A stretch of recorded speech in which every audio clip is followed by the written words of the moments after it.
Coming back from a trip, I found my bags on the sidewalk with a note. If you want to stay here, we have the garage. Signed, your loving daughter-in-law. Before the taxi arrived, I called the bank. I was the one paying the mortgage. Check, I'm glad to have you here. Follow my story until the end and comment the city you're watching from, so I can see how far my story has reached. I stared at my 4 suitcases neatly lined up on the sidewalk, unable to process what I was seeing. After a week visiting my sister in Colorado, all I wanted was to sink into my favorite armchair with a cup of tea. Instead, I found myself locked, out of my own home. Rain clouds gathered overhead as I picked up the note tucked under the handle of my largest suitcase. The handwriting was unmistakable, sharp, slanted letters that always seemed to be in a hurry. If you want to stay here, we have the garage. Your dear daughter-in-law. My hands trembled as I read the words again. I'd lived in this house for 35 years. Richard and I had built it together when Gregory was just a baby. We'd planted every tree in the yard, selected every fixture, painted every wall. After Richard passed away 2 years ago, I'd agreed to sign the house over to Gregory and Vanessa, legally at least. But I was the one still secretly paying the mortgage. I fumbled for my phone and dialed the bank before the taxi even pulled away, needing confirmation of what I already knew. Yes, Mrs. Wilson, we show your automatic payment of $1,867 went through last Friday as scheduled, the customer service representative confirmed. Thank you, I whispered, ending the call. A heavy drop of rain splashed on my forehead as I stood. There, 68 years old, staring at my belongings on the sidewalk. The sky opened up then, as if giving me permission to break down too.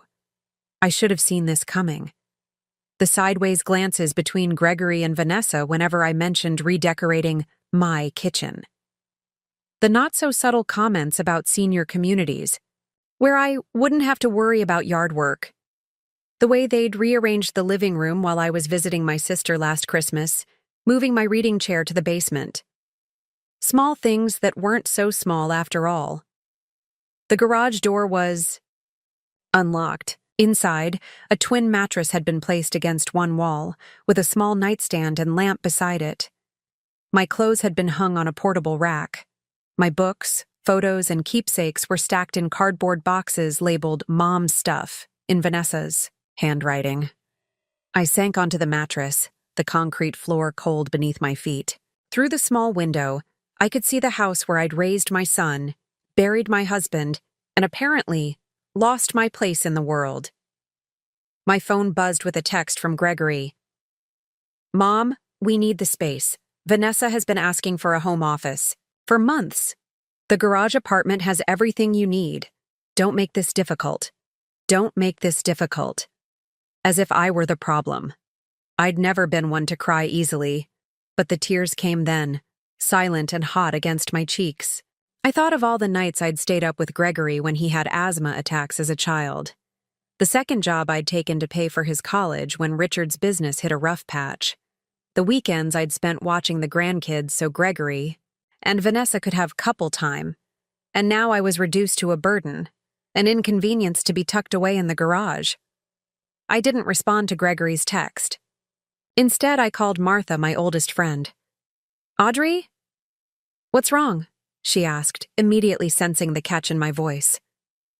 I need a place to stay, I managed to say, the words sticking in my throat like shards of glass. They've put me in the garage. Martha didn't ask for explanations. I'll be there in 20 minutes, she said. As I waited, sitting on that thin mattress surrounded by the boxed-up remnants of my life, I made a decision. This house had been my heart for 35 years. I'd poured everything into it, my love, my savings, my dreams, and now they thought they could simply push me aside? The garage door rattled as the rain intensified outside. I looked at my trembling hands and slowly curled them into fists. They had no idea who they were dealing with. I wasn't just Gregory's mother or Richard's widow. I was Audrey Wilson, and I was done being invisible. Martha's spare bedroom wasn't much, but at least it had a door that locked and windows that let in actual sunlight. After 3 days at the Sunset Motel, a name that felt eerily appropriate for this chapter of my life, I was grateful to be somewhere that didn't charge by the night. "You can stay as long as you need," Martha insisted, setting a mug of coffee in front of me. "Jim and I rattle around in this house like 2 peas in a barrel since the kids moved out." I wrapped my hands around the warm mug. "I appreciate it, but this can't be permanent. I need to figure out what to do about the house." "You mean your house?" Martha corrected, her eyes narrowing. "The one you're still paying for." Martha had been my friend for over 30 years. She'd known Richard, had watched Gregory grow up, had been there through the good times and bad. And unlike my own son, she remembered who I was before I became invisible. "I keep thinking about when it all started to change," I said, staring into my coffee. "After Richard died, I thought giving Gregory and Vanessa the house would help them. They'd just had Emma. Money was tight. And they took advantage," Martha finished. The memories surfaced like bruises I'd been avoiding pressing on. 6 months after the funeral, Vanessa had started rearranging the house, claiming it needed updating. My suggestions were dismissed. My belongings migrated to closets, then to the basement, then to storage bins. You know what Vanessa said when I objected to her throwing out Richard's fishing gear? "We need to move forward, not live in a museum." As if my husband's memory was just clutter to be cleared away. Martha reached across the table and squeezed my hand. "What about Gregory? Surely he stood up for you." I laughed, a hollow sound that surprised even me. Gregory said I was being difficult, that I needed to adapt to the new normal. His new normal apparently meant forgetting his father and sidelining his mother. The control had been so gradual I barely noticed it happening. First, they took over the kitchen, criticizing my cooking. Then came complaints about my TV shows being too loud, my friends visiting too often, my gardening taking up too much of their yard. Each surrender on my part only emboldened them further. The worst part is, I enabled it all, I admitted. I kept paying the mortgage because I was afraid they'd struggle financially. I wanted to help them, to be useful. "To be loved," Martha said softly. The truth of her words stung. I'd been buying my place in that house, in my own son's life, one mortgage payment at a time. My phone buzzed with a text from Gregory. "Mom, when are you coming to get the rest of your things? We need to convert the garage for Emma's playroom." I showed Martha the message, my hand trembling slightly. "That ungrateful little—" She bit off the word. "Audrey, there's something you should know. I didn't want to tell you because I knew it would hurt, but you deserve the truth." My stomach tightened. "What is it?" Last month at book club, Vanessa was there. She'd had a few glasses of wine and started talking about their plans. "They're putting the house on the market, Audrey. They want to buy that new construction in Oakwood Hills." The room seemed to tilt sideways. "They're selling my house?" "They think it's their house," Martha said gently. "And technically, legally, it is. But morally? That's another story." I thought of the 35 years of memories embedded in those walls. Richard and I bringing baby Gregory home. Birthday parties. Christmas mornings. The garden Richard had built for our 20th anniversary. My husband's last breaths in our bedroom, surrounded by the life we'd created together, and they were going to sell it all to strangers without a second thought. "What am I going to do?" I whispered. Martha's eyes hardened with resolve. "First, you're going to stop paying their mortgage.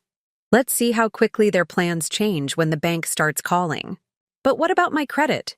"Second," she continued, "you're going to talk to my nephew Brian. He's a lawyer who specializes in elder rights. There has to be some legal recourse here." "I'm not elderly," I protested weakly. Martha arched an eyebrow. "You're old enough to be treated with respect, which is not what's happening here." She was right. For 2 years, I'd been shrinking myself, becoming smaller and quieter to avoid being a burden. And where had it gotten me? Evicted from my own home, my belongings packed in boxes, my existence reduced to an inconvenience. As the reality of my situation crystallized, something else emerged from beneath the hurt and betrayal, a slow-burning anger that felt almost foreign after years of accommodation. "Okay," I said, straightening my shoulders. "Let's talk to Brian." Martha squeezed my hand. "That's my girl. And Audrey, remember who you are. You're not just Gregory's mother or Richard's widow. You're Audrey Wilson. And it's about time everyone remembered that." For the first time since finding my suitcases on the sidewalk, I felt a flicker of something that might have been hope. Or maybe it was determination. Either way, I wasn't going down without a fight. Brian, Martha's nephew, was not what I expected. With his jeans and Henley shirt, he looked more like a college professor than a lawyer. But his eyes were sharp as he reviewed the mortgage statements I'd brought. "So you've been making payments on a house that's no longer in your name," he said, frowning. "And your son and daughter-in-law have been living there rent-free while planning to sell it?" Put so bluntly, it sounded absurd even to me. "Yes." "And they evicted you to the garage?" I nodded, embarrassment flushing my cheeks. How had I allowed things to reach this point? "You have options," Brian said. "The financial arrangements could constitute a verbal contract. At minimum, you could sue for recovery of the mortgage payments you've made since the property transfer." Martha, who had been uncharacteristically quiet, spoke up. "She needs to confront them first. Make them understand what they've done." Brian looked skeptical, but I knew Martha was right. Before taking legal action against my own son, I needed to give him one last chance to make things right. That's how I found myself standing on the porch of my own home the next day, my heart pounding as I rang the doorbell. I'd lived in this house since before Gregory was born, yet here I was, a visitor requiring permission to enter. Vanessa answered, her surprise quickly masked with a tight smile. "Audrey, we weren't expecting you." "I need to speak with you and Gregory," I said, my voice steadier than I felt. She hesitated, then stepped aside. "Of course. Come in." The living room had changed again since I'd left. My reading lamp was gone, replaced by a modern floor lamp I didn't recognize. The family photos I'd arranged on the mantel had been rearranged, with several of Richard now missing. Gregory emerged from the kitchen, wiping his hands on a dish towel. "Mom, what are you doing here?" "I came to talk about the house," I said. "Martha told me you're planning to sell it." Their exchanged glance confirmed everything. "We were going to tell you," Gregory said, not quite meeting my eyes. "Once everything was finalized." "Finalized?" I echoed. "This was my home for 35 years. Your father and I built this house. We raised you here." Vanessa sighed dramatically. "Audrey, we understand you have sentimental attachments, but we need to do what's best for our family now." "Your family," I repeated. "And what am I?" An uncomfortable silence stretched between us. "Mom," Gregory finally said, his tone patronizing, "you signed the house over to us. We appreciate everything you've done, but it's our property now. We get to decide what happens to it." I took a deep breath. "I've been paying the mortgage for the past 2 years. Every month, $1,167 from my account to keep a roof over your heads." Another glance between them. They'd known. "That was your choice," Vanessa said coolly. "We never asked you to do that." My hands began to tremble. "I did it to help you. Because that's what family does." "And we're grateful," Gregory said, though his tone suggested anything but. "But that doesn't change the legal situation. The house is ours. So my 35 years here, my financial support, my role in this family, none of that matters?" Gregory shrugged, looking uncomfortable but unmoved. "Mom, you're making this more dramatic than it needs to be. We can help you find a nice Senior apartment? I don't need a nice senior apartment, I snapped. I need my son to show an ounce of decency and respect. Vanessa stepped forward, her smile tight. Audrey, I think you're getting emotional. Perhaps we should continue this conversation another time. That's when I knew, truly knew, that there was no fixing this. The son I'd raised, the boy I'd loved with every fiber of my being, was gone. In his place stood a stranger who saw me as nothing more than an obligation, a problem to be managed. I've stopped the automatic mortgage payments, I said quietly. Gregory's expression changed instantly. You what? If you want to sell my home, you'll need to pay for it yourselves. You? Can't do that. Vanessa's voice rose. What about our credit? We have plans. Yes, I said. I hear Oakwood Hills is lovely this time of year. Gregory's face darkened. Mom, the house was Dad's gift to me. You know that. It was never really yours. The words hit me like a physical blow. Never really yours. 35. Years of my life, dismissed in 5 words. I see, I said, my voice barely audible. Well, then I suppose there's nothing left to discuss. I turned to leave, my legs unsteady beneath me. As I reached the door, I paused, looking back at the son, who no longer saw me. Your father would be ashamed of you, Gregory. And for the first time, so am I. I walked out, closing the door softly behind me. The spring air felt cool against my hot cheeks as I made my way down the driveway, away from the home that had never truly been mine. Something had broken inside me today, but something else, something stronger, had been forged in its place. You did what? Martha asked, her coffee mug suspended halfway to her lips. I stopped the payments, I repeated, still shocked by my own boldness. I told them if they want to sell the house, they'll need to pay for it themselves. Martha set her mug down with a definitive thunk. Well, it's about time. Brian, who had insisted on joining us after my confrontation, looked less enthusiastic. It's a good first step, but we need to protect you legally. If your name isn't on the title anymore, you could be liable for the missed payments without any claim to the property. The adrenaline that had carried me through the confrontation was fading, leaving room for doubt to creep in. Have I made a terrible mistake? No, Martha said firmly. You've finally stood up for yourself. Brian tapped his pen against his legal pad. Let's be strategic about this. I'm going to contact the bank tomorrow, explain the situation, and see what options we have. In the meantime, you need to gather every shred of evidence that shows you've been making these payments. I nodded, thinking of the meticulous financial records Richard had taught me to keep. At least I had that. What about my things still at the house? I asked. Martha squared her shoulders.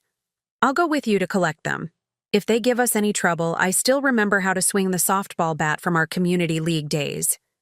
Despite everything, I found myself laughing.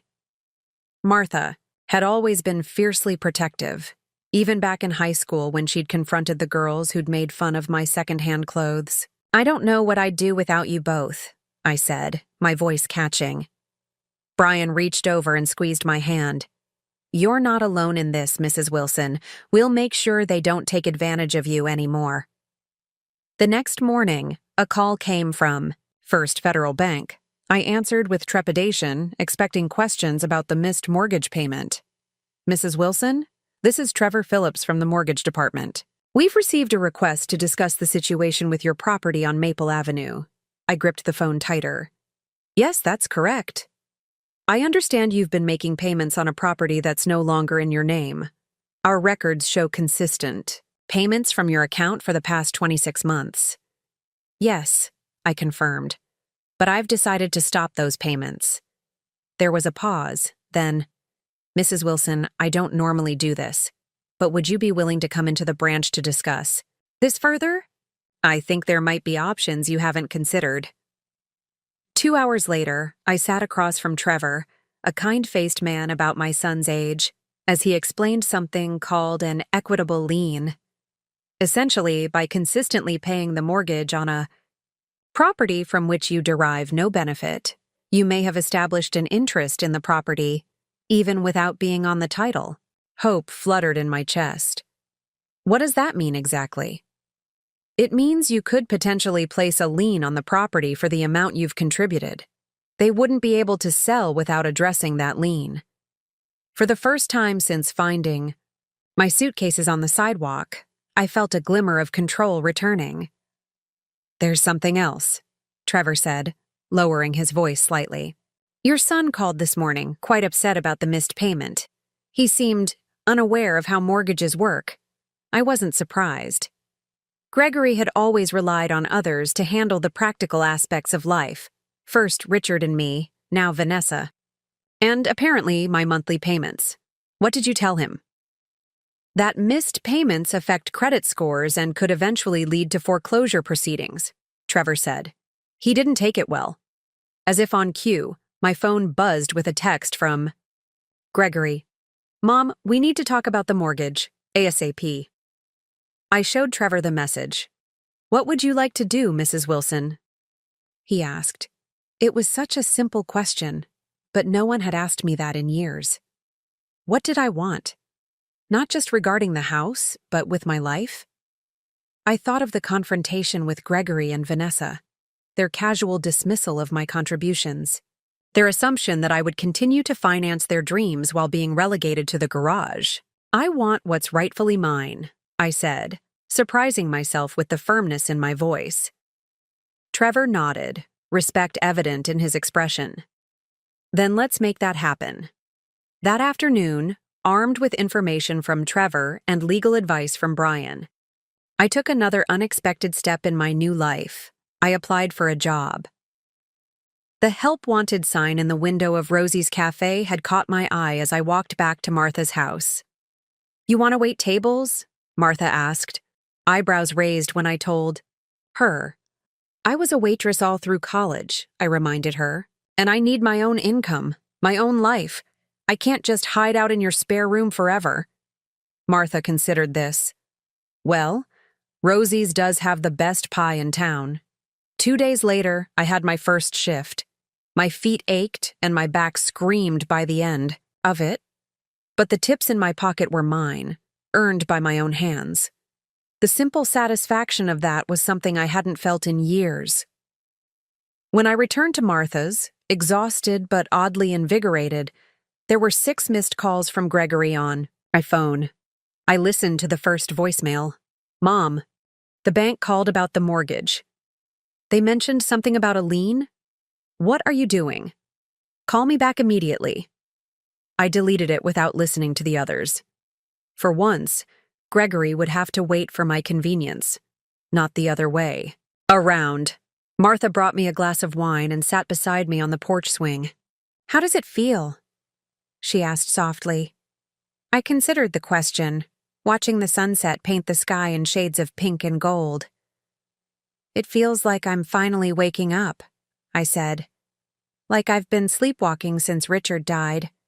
And now you're Audrey again," Martha finished for me. I nodded, raising my glass in a small toast. "To Audrey Wilson. It's nice to finally meet her." After 3 weeks of working at Rosie's Cafe, I had settled into a routine that felt surprisingly comfortable. My tips were modest but steady, and the physical work kept my mind occupied. More importantly, I had a purpose again. Somewhere to be. People who relied on me. A life that was entirely my own. Which is why the sight of Gregory standing awkwardly by the hostess stand sent a jolt through me. "Mom," he said, his voice softer than I'd heard it in years. "Can we talk?" Rosa, the owner, caught my eye from behind the counter. "Take 15 if you need it, Audrey." I nodded and led Gregory to a corner booth, away from my regular customers, who had become something like friends. "You look different," he said, studying me. I smoothed down my apron. "I am different." Gregory shifted uncomfortably. "Mom, about the house." "I'm not discussing that here," I interrupted. "If that's why you came, you're wasting your time." "Please," he said, a note of desperation creeping into his voice. Vanessa and we're in trouble. The bank called about a lien, and our credit score is dropping because of the missed payments. I observed my son, his expensive watch, his carefully styled hair, the subtle scent of cologne that probably cost more than I made in a day at Rosie's. Everything about him screamed entitlement and comfort, a life cushioned by other sacrifices. What do you want from me, Gregory? He leaned forward.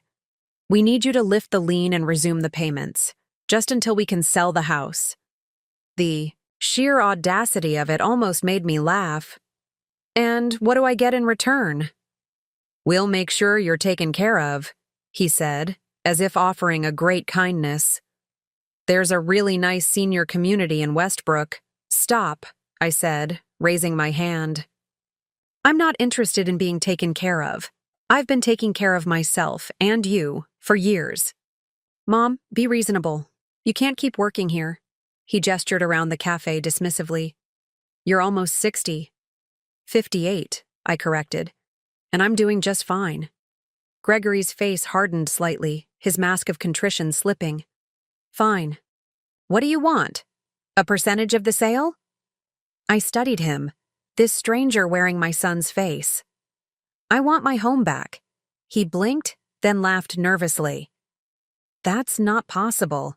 We've already made an offer on the house in Oakwood Hills. Not my problem. Gregory's expression darkened. It is your problem if you want a relationship with your granddaughter. With any of us. The threat hung in the air between us. Ugly and explicit. My own son was using my love for his daughter as leverage. Are you threatening to keep Emma from me? He had the decency to look slightly ashamed, but pressed on. I'm just saying that families need to support each other. Vanessa and I have a plan for our future, and you're standing in the way. The way I stood in the way when I paid your college tuition? Or when I watched Emma every weekend so you and Vanessa could have couple time? Or when I signed over the house and kept making payments so you could save for that boat you bought last summer? Gregory flushed. That's not fair. No, I agreed. It's not. My break was almost over. I slid out of the booth and stood, straightening my apron. I need to get back to work. Mom, please. Gregory's voice cracked slightly. We need this. The house in Oakwood Hills is perfect. We can't lose it. For a moment, I saw the little boy who used to climb into my lap with scraped knees, looking to me to make everything better. But that boy was gone. In his place sat a man, who saw me as nothing more than a means to an end. I'll think about it, I said finally. But I need something in writing from you and Vanessa first. Meet me at Brian Wallace's office tomorrow at 2 p.m. Relief washed over Gregory's face. Thank you, Mom. You won't regret this. As he left, I wondered if I already did. The next day, I arrived at Brian's office early, my stomach in knots. I'd barely slept, going over and over the decision I'd reached in the middle of the night. Gregory and Vanessa arrived precisely at 2, both dressed as if for a business meeting. Vanessa's smile was tight but triumphant as they took seats across from Brian's desk. Thank you for coming, Brian began formally. Mrs. Wilson has considered your request regarding the property on Maple Avenue. We appreciate that, Vanessa interjected smoothly. We're certain we can reach an agreement that benefits everyone. Brian slid a document across the desk. This is what Mrs. Wilson proposes. Gregory picked it up, scanning the contents. His expression shifted from hopeful to confused to angry in seconds. What is this? He demanded. That, I said calmly, is my condition for lifting the lien. I will resume mortgage payments, but the house will be sold to me, not to strangers. Vanessa snatched the paper from Gregory's hands. This is ridiculous. You want us to sell you the house for the remaining mortgage balance? It's worth at least 3 times that. It's worth exactly what I've put into it, I replied. 35 years of payments, repairs, and improvements. Gregory's face had turned an alarming shade of red. You can't do this. The house is legally ours, with a lien against it, Brian pointed out, which significantly complicates any potential sale. We'll fight this, Vanessa said, her voice cold. We'll get our own lawyer. I nodded, having expected this reaction. You can try, but the legal proceedings will take time, months, maybe years. Your credit scores will continue to suffer, and that dream house in Oakwood Hills will go to someone else. The truth of this sank in visibly. Gregory and Vanessa had overextended themselves, counting on a quick sale of my house to finance their upgrade. You planned this all along, Gregory accused, his voice barely above a whisper. From the moment we moved you to the garage. No, I said quietly. I just finally stopped allowing myself to be used. Vanessa stood abruptly. We need to discuss this privately. As they stepped out, Brian gave me an approving nod.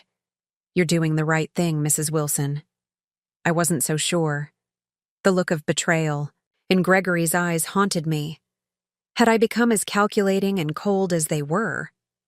Before I could dwell on it further, the office door opened.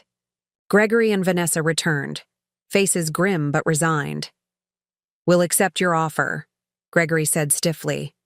But I hope you realize what this means for our relationship. I met my son's gaze steadily. I do, and I hope someday you'll realize what it meant when you put my suitcases on the sidewalk. The first night back in my house, I couldn't sleep. I wandered from room to room, touching familiar walls, tracing the doorframe where we'd marked Gregory's height each year, standing in the kitchen where Richard and I had danced on our 30th anniversary. It had been 3 months since the confrontation in Brian's office. 3 months of legal paperwork, of tense exchanges with Gregory and Vanessa as they reluctantly moved out, of rebuilding my life piece by piece. The house felt both familiar and strange. Vanessa had repainted several rooms in trendy grays and whites, removing the warm yellows and blues Richard and I had chosen. The kitchen had been remodeled with sleek, impersonal appliances, but underneath the cosmetic changes, the bones of the home remained. The squeaky third step on the staircase, the way sunlight filtered through the bay window in the afternoons, the slight tilt to the floor in the upstairs hallway that Richard could never quite fix. I stood in the master bedroom, now empty of furniture except for the bed I'd brought from Martha's spare room. This room, where Richard and I had shared our lives, where he had taken his last breath, felt sacred somehow. I'm home, I whispered, as if he might hear me. The silence that answered wasn't lonely, just peaceful. For the first time in years, I was exactly where I belonged. The doorbell rang the next morning as I was unpacking my modest collection of dishes. I opened it to find Martha holding a pot of soup and a bottle of wine. Housewarming, she announced, marching past me into the kitchen. Though I suppose it's technically a homecoming. I laughed, following her. It feels like both, honestly. Martha set her offerings on the counter and turned to survey the kitchen. Good Lord, what did that woman do to your beautiful oak cabinets? Painted them gray and replaced all the handles with something called brushed nickel, I said. Apparently, oak is passé, Martha snorted. You know what's passé? Throwing your mother-in-law out on the street. We both laughed, though the hurt beneath the humor was still raw. Have you heard from them? Martha asked as she helped me unpack. I shook my head. Not since the closing. Gregory made it clear that I'd chosen the house over them. That's not what happened, and you know it, Martha said firmly. You chose self-respect. There's a difference. I wasn't sure Gregory would ever see it that way, but I had made peace with my decision. The alternative, continuing to let them use me while treating me like an afterthought, was no longer acceptable.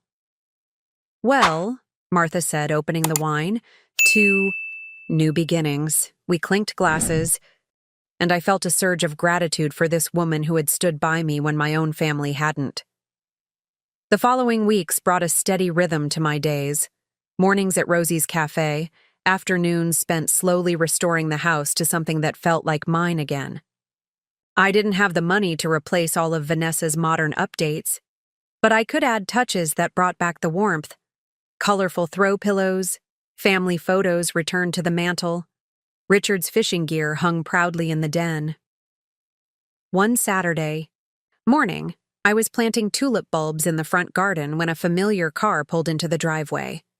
My heart jumped to my throat as Gregory stepped out, looking uncertain. He stood awkwardly at the edge of the garden. The flowers looked nice. I nodded, not trusting my voice. Dad always loved tulips, he continued, glancing around the yard. I remember him planting them every fall. I brushed dirt from my hands. What brings you here, Gregory? He shifted uncomfortably.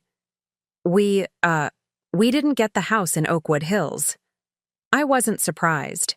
Their credit had likely been too damaged by the missed mortgage payments. I'm sorry to hear that, I said, meaning it despite everything. Gregory looked down at his shoes, expensive loafers now gathering dust from the garden. We found an apartment instead. It's small, but it's teaching us some perspective, I guess. I waited, sensing there was more. Vanessa's pregnant again, he said finally. The baby's due in January.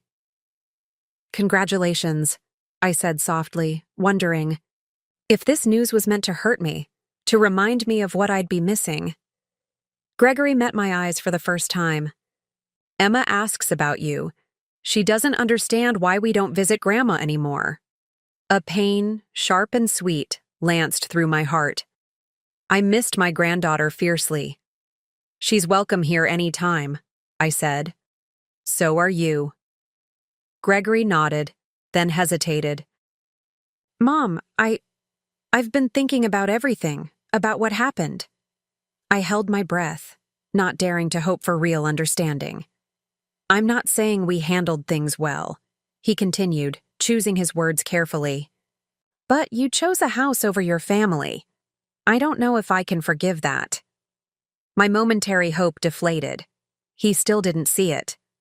I didn't choose a house, Gregory, I said quietly. I chose not to be erased. There's a difference. He frowned, clearly not agreeing. Anyway, I thought you should know about the baby, and maybe Emma could visit sometimes, if that's okay. It wasn't an apology, not even close. But it was a small opening, a tiny crack in the wall between us. I'd like that, I said. After Gregory left, I sat on the porch swing, processing the encounter. The relationship with my son was damaged, perhaps irreparably. He still couldn't see how deeply he had hurt me, how fundamentally he had betrayed my trust. But he had come today, had reached out, however inadequately. It was a start, not an ending. That evening, Martha and her husband Jim came over, along with Rosa from the cafe and Brian and his wife. We sat in my backyard, the same yard where I'd hosted Gregory's high school graduation party, where Richard and I had celebrated anniversaries, where life had unfolded in all its messy glory.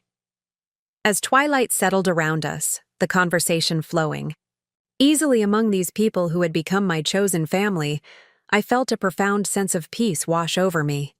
A toast, Martha declared, raising her glass, to Audrey Wilson, who reminds us all that it's never too late to reclaim your life. Everyone clinked glasses, smiling warmly at me. Later, as the stars emerged in the clear summer sky, I sat alone, on the porch, listening to the familiar creaks and sighs of my house. I thought of Richard, of the life we'd built, of the son we'd raised who had somehow lost his way. I thought of the woman I'd become in these past months, stronger, more determined, unwilling to be diminished for anyone's convenience. The house around me wasn't just walls and a roof. It was a testament to survival, to resilience, to the quiet, unstoppable power of a woman who had finally learned to put herself first. I was home, not just in this house, but in my own life. And for the first time in years, that life stretched before me full of possibilities that were entirely my own.